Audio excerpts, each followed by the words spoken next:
conceitos da pedagogia logosófica que favorecem o conhecimento de si mesmo e a superação da conduta em crianças de 6 anos. Quando eu fui professora do primeiro ano do ensino fundamental, crianças de 6 anos, recebi uma turma com fortes pensamentos de desobediência, indisciplina, desrespeito.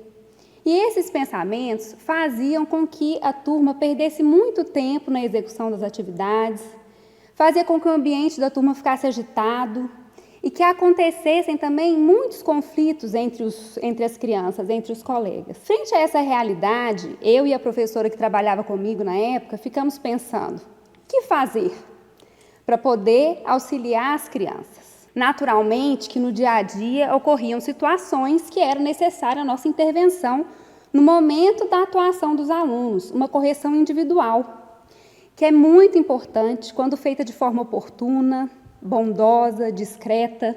Mas além dessas intervenções, nós planejamos um trabalho com conceitos que oferecessem às crianças recursos para que elas pudessem atuar melhor e, quando necessário, corrigir também a própria conduta. Hoje vou relatar a vocês alguns desses conceitos que trabalhamos ao longo daquele ano. Foram muitos e selecionei então alguns. Nós começamos o trabalho sobre a convivência com a leitura do livro Segredinhos para Ampliar as Amizades. Esse livro, da editora Lyri, traz muitas atitudes e valores que são importantes de serem cultivados entre amigos. Depois da leitura do livro, as crianças fizeram um registro do que elas aprenderam com aquela leitura, pensaram em atitudes e valores que poderiam cultivar no dia a dia da escola. E, além disso, aproveitamos e fizemos vários teatros, com situações que as crianças viviam no dia a dia, exemplificando o uso daqueles valores e as atitudes que foram trazidas, então, no livro. Um outro conceito que foi trabalhado naquele ano foi o conceito sobre a lei de correspondência e a lei de causa e efeito. Nós levamos às crianças uma imagem analógica, a imagem de uma bola, que quando é jogada forte na parede, volta forte também. Mas se é jogada suave, volta suave. E a mesma coisa acontece na convivência. Se nós temos uma atitude simpática e somos carinhosos, respeitosos com os colegas, vamos receber isso de volta. Se a gente tem uma atitude que não está bem, de incomodar, a gente também pode receber isso de volta. Trabalhamos com as crianças também que elas poderiam começar uma nova jogada. Se porventura recebessem uma bola forte, que correspondia então a uma atitude negativa, elas não precisavam revidar da mesma forma. Poderiam começar uma nova jogada com uma atitude suave. Outro conceito que foi trabalhado com as crianças foi o valor das palavras e da conduta. Nós ensinamos a elas que tudo o que a gente faz tem que ter um objetivo de bem, tem que ser útil e tem que ser oportuno. Foi interessante que uma das minhas alunas, na época, falou assim: Renata, o objetivo de bem tem que vir antes de tudo, porque se aquilo que a gente faz ou que a gente fala não é para o bem, isso não vai ser útil nem oportuno. Achei muito interessante essa observação dessa aluninha. E esse conhecimento foi de grande importância na análise de experiências no dia a dia com as crianças. Então, quando elas acertavam ou quando elas erravam em alguma atuação, a gente analisava, né? O que vocês fizeram? Teve objetivo de bem? Foi útil? Foi oportuno? E também foi um conhecimento que elas puderam usar planejando atitudes futuras.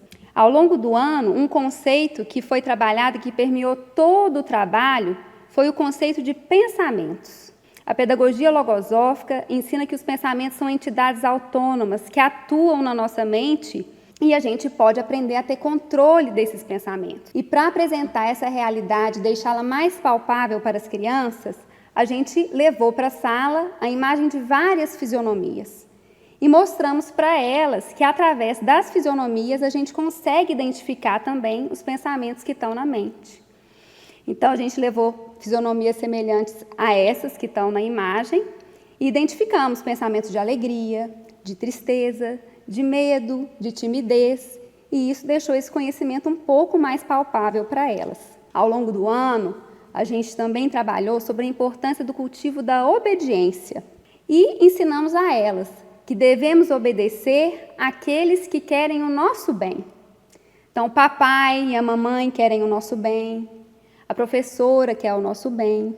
A pedagogia logosófica, ela ensina o seguinte: é imprescindível fazer a criança saber que a obediência está condicionada a princípios de disciplina e de bem. Por conseguinte, ela não deverá obediência a nada que contrarie esses princípios. Falamos com as crianças que elas também poderiam estar atentas para obedecer apenas os pensamentos que queriam o bem delas.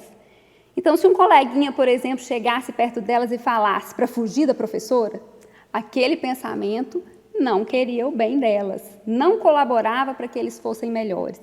Então, não deveria ser obedecido. Nós também usamos, ao longo do ano, um recurso que é muito interessante, que é de criar frases curtas, para que elas pudessem recordar dos elementos que estavam sendo trabalhados. E, em relação à obediência, a gente criou 2 frases. Devemos obedecer àqueles que querem o nosso bem, e escutar com atenção e obedecer. Então, a gente escrevia no quadro para diariamente elas se recordarem desse esforço. Um outro conceito que foi trabalhado ao longo do ano foi o conceito do sempre alerta. O que é o sempre alerta? É uma defesa mental.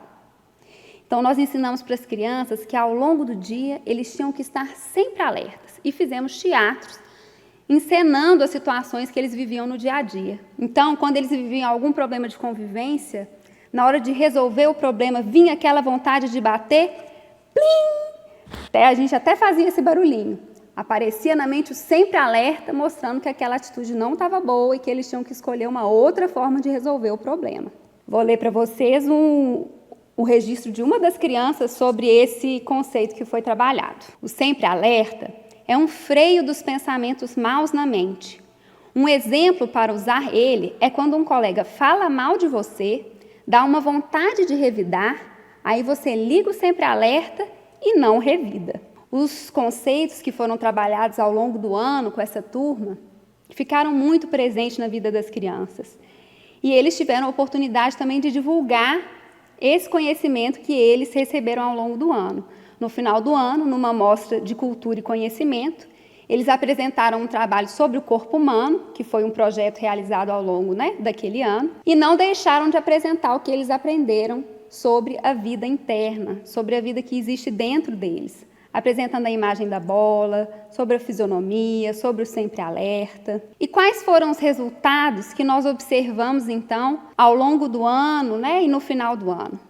Nós observamos que o ambiente foi ficando mais tranquilo, que começaram a haver menos atritos na convivência e que quando eles aconteciam, porque é natural que aconteçam desentendimentos, eles eram resolvidos com mais serenidade. As crianças estavam mais felizes, mais colaboradoras e até o rendimento pedagógico aumentou ao longo do ano. Esses resultados, eles eram demonstrados de diversas formas. Uma delas, por exemplo, era uma surpresa que as crianças gostavam de fazer para a gente quando a gente estava subindo de educação física, voltando para a sala, depois de um pátio. As crianças falavam para mim e para a professora que trabalhava comigo: não entra agora não, não entra na sala agora não. E aí a gente aguardava do lado de fora e elas gostavam de se organizar e chamavam a gente para entrar na sala, e quando a gente entrava elas já estavam sentadas, preparadas para começar a atividade, selecionando ali os pensamentos de estudo e de disciplina que aquele momento exigia. Teve um dia também que uma criança chegou perto de mim: Renata, o coleguinha tal me incomodou e eu não revidei. E ele estava muito feliz que ele tinha controlado, então, um pensamento dentro da mente dele. Recebemos também depoimentos dos pais ao longo do ano. Uma das mães nos escreveu relatando que estava numa loja de brinquedo com o filho, e o filho começou a mexer num plástico de um dos brinquedos, e ela chamou a sua atenção e ele falou que não estava mexendo no plástico. Depois de um tempo, ele chegou pertinho dela e falou assim: mãe, eu escolhi o pensamento da verdade, eu estava mexendo no plástico sim. E a mãe ficou muito feliz então de ver que o filho já estava identificando os pensamentos atuando ali na própria vida e estava tendo mais controle sobre eles. Este ano, eu sou coordenadora dessa turma que foi aluna minha. Eles estão agora no 8º ano do Fundamental 2.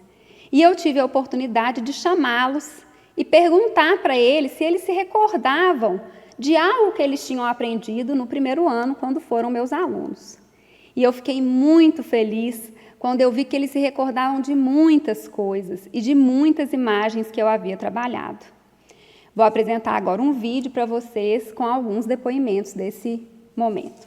Um dia, a gente estava na escola, na aula normalmente, e a Renata mandou chamar a turma antiga dela do 1º ano, do infantil, pra ir lá no auditório. Aí todo mundo ficou assim, ué, o que será? Enquanto ela não chegava, a gente ficou conversando sobre os momentos que a gente tinha vivido naquele ano. Nossa, você tinha o cabelo assim, você usava óculos. Até que ela chegou, e ela perguntou se a gente lembrava do Sempre Alerta. Que aí na hora que ela mostrou uma plaquinha que estava escrito Sempre Alerta, todo mundo fez assim, todo mundo tinha lembrado. Vocês lembram disso aqui? O Sempre Alerta é tipo um soldadinho que defende a nossa mente dos pensamentos do mal. Que pra esse soldadinho defender e fazer um bom trabalho, ele defende, então ele sempre tem que estar sempre alerta. Quando a Renata me chamou para relembrar os momentos do 1º ano, lembrei de uma imagem da bola, que significava que tudo que volta, a Renata pegava a bola, tacava na parede e ela voltava. Isso mostrava sobre o retorno das ações que você faz. Se você faz algo simpático, recebe algo simpático. Se você faz algo ruim, recebe algo ruim. É uma alegria ver um resultado desse, não é mesmo? E isso me fez ver que corrigir os alunos faz parte da educação, do nosso dia a dia. Mas que quando a gente faz isso pensando que a gente tem que educar as crianças para a vida, isso faz toda a diferença na forma que a gente vai corrigir. E foi esse o trabalho que eu procurei, então, realizar com essa turma, oferecendo a eles conhecimentos que eles pudessem usar, não só quando eles eram meus alunos, mas por toda a vida.